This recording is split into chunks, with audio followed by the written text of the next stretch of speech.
श्री गंगानगर की सूरतगढ़ से है, जहां वार्ड नंबर 3 में अज्ञात बदमाशों ने गोली मारकर एक बुजुर्ग की हत्या कर दी। आपको बता दें कि अलसुबह गोली चलने की आवाज सुनकर लोग घरों से बाहर निकले, जहां देखा तो ब्रजलाल स्वामी अपने घर के बाहर अचेत अवस्था में पड़ा मिला।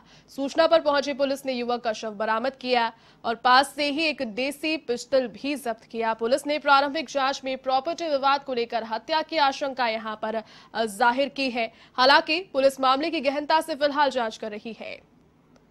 और सूरतगढ़ से ये मामला सामने आया। अलसुबह एक बुजुर्ग की यहां पर गोली मारकर अज्ञात बदमाशों ने हत्या कर दी। अलसुबह यहां पर बंदूक की आवाज से जब लोगों की जाग हुई तो यहां पर देखा कि बुजुर्ग ब्रजलाल की हत्या कुछ बदमाश लोग कर गए। और फिलहाल क्या कारण रहे, क्या इस पर विवाद रहा, उसकी फिलहाल जानकारी नहीं है। ब्रजलाल स्वामी खुद ही मरा पड़ा था। इसके राइट साइड के अंदर फायर आर्म से फायर किया हुआ है और फायर आर्म भी घटनास्थल के बिल्कुल पास ही नाली में पड़ा हुआ है। प्रारंभिक तौर पे अभी एफएसएल टीम को और मेडिकल जूरिस्ट वगैरह सबको मौके पर बुलाया है, डॉग स्क्वाड भी बुलाया है। जानकारी कर रहे हैं पुत्रों और इनके बीच में लंबे समय से प्रॉपर्टी का विवाद था और कल दिन में इनके बीच में काफ़ी पंचायत हुई। उसका अपने घर से यहाँ तक आना को संदिग्ध लग रहा है, उसके बारे में जानकारी की जाए। और चलिए इसी खबर पर अधिक अपडेट के लिए एवं संवाददाता संजय चौधरी इस वक्त फोन लाइन पर जुड़ चुके हैं मेरे साथ। संजय, बताएं क्या ये पूरा प्रकरण रहा? बुजुर्ग की गोली मारकर हत्या कर दी गई और फिलहाल जो शक की सुई है वो किनके और मंडरा रही है, पुलिस क्या कहती है इसके बारे में? देखिए, मैं आपको सबसे पहले ये बताऊं कि ये जो ब्रजलाल स्वामी हैं, जी इसके 3 पुत्र हैं। इनका आपस में संपत्ति को लेकर अक्सर विवाद चलता रहता है। जी इस विवाद को लेकर कल एक इनके घर में पंचायत की गई, परंतु इस पंचायत में भी इनमें आपस में सहमति नहीं बन पाई, जी जिसको लेकर इनमें जो विवाद है ये बहुत बड़े स्तर तक पहुंच गया था। आज बीती रात लगभग 3 बजे के करीब, 3 और 4 बजे के करीब ब्रजलाल स्वामी अपने पुत्र के घर के आगे अचेत अवस्था में मृत मिला। जी जब मोहल्ले वालों ने इसकी सूचना पुलिस को दी तो पुलिस मौके पर पहुंची तो उन्होंने ये पाया कि बुजुर्ग के सिर में गोली लगी है। पास ही एक नाली के अंदर देसी पिस्तौल और एक गोली का खोल भी बरामद हुआ है और पुलिस इस मामले की सघनता से जांच कर रही है कि बुजुर्ग ने आत्महत्या की है या विवाद प्रॉपर्टी को लेकर हत्या में हुआ है। परंतु इस मामले में पुलिस का भी कहना है कि अभी फिलहाल इस मामले में पूरा कुछ कहा नहीं जा सकता।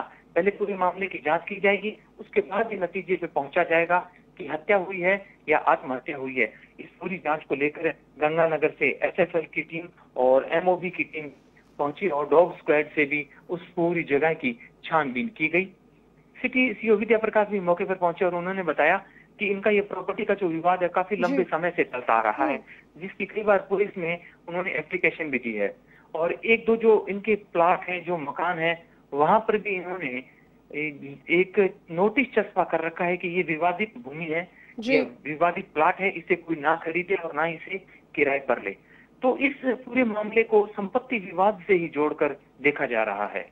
संजय, आपसे जानना चाहूंगी, जिस प्रकार से आपने जानकारी दी है, इनके तीनों पुत्रों के साथ में इनका जो प्रॉपर्टी का विवाद था वो चल रहा था, तो इनके साथ में कौन रहता था? इनकी पत्नी क्या अभी इनके साथ में रहती थी? और अगर हाँ, तो पुलिस के द्वारा क्या उन्हें नामजद किसी व्यक्ति की अपने पुत्रों के अलावा यहाँ पर जानकारी मुहैया कराई गई है? पुलिस की प्रारंभिक जाँच में क्या सामने आया है अभी तक? देखिए, मैं बताना चाहूंगा, इनके 3 पुत्र हैं, हेतराम, राजेंद्र और मंगतूराम। जी ये जो मृतक था, ये मृतक अपने पुत्र मंगतूराम और पत्नी के साथ वार्ड नंबर 5 में रहता था।